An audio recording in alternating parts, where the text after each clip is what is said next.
fitnah, yang kita adalah orang yang minim dengan ilmu. Kita minim dengan ilmu, sehingga dengan minimnya kita dengan ilmu, pembicaraan yang kita bicarakan di zaman fitnah, yang fitnah itu tadinya misalnya cuma 1 jengkal, karena kita berbicara bisa-bisa berubah menjadi 10 jengkal. Makanya dari kecerdasan para sahabat Nabi SAW, ketika terjadi di zaman fitnah, ada sebagian sahabat Nabi pada waktu itu tidak ingin terlibat apapun dalam fitnah tersebut, bahkan mereka tidak berkomentar apapun.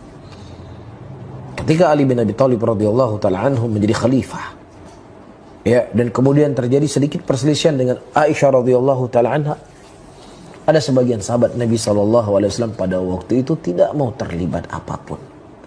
Tidak mereka ternukilkan apapun ucapan dari mereka.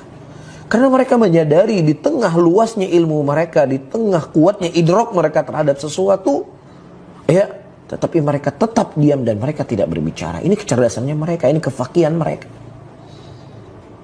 Ya, yang kedua, teman-teman semuanya, terkadang di zaman fitnah ketika kita banyak berbicara, ya, akan menghilangkan amalan-amalan kita. Akan menghancurkan apa yang telah kita bangun.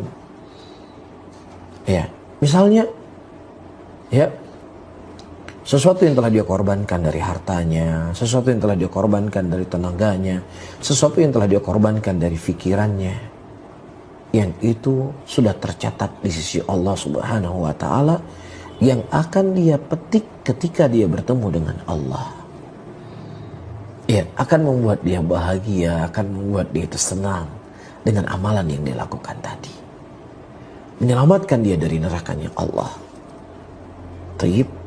Tetapi ketika terjadi fitnah, ya, dan kemudian dia tidak bisa mengontrol apa yang dia ucapkan, dia tidak bisa mengontrol apa yang dia bicarakan,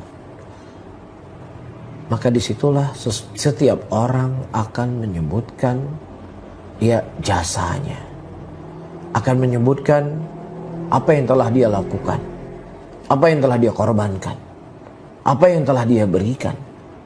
Yang seharusnya itu para hadirin dan hadirat rahimani wa rahimakumullah menjadi sebab timbangan amalan baik dari sisi Allah, tapi kemudian dia mengungkit-ungkit kembali dari pemberian yang dia berikan, dari jasa yang telah dia lakukan, hilang semuanya. Maka disinilah Nabi SAW memberikan petunjuk kepada kita. Ketika terjadi fitnah, kita harus menahan lisan kita, karena kita manusia yang lemah ilmu, kita manusia yang sedikit, kita manusia yang rentan dengan keimanan kita. Ya, pasti terkadang kita akan mengungkap hal-hal yang demikian yang akan bisa memberikan mudarat dari apa yang telah kita lakukan. Maka di sini butuh kejelian seseorang ketika dia berbicara.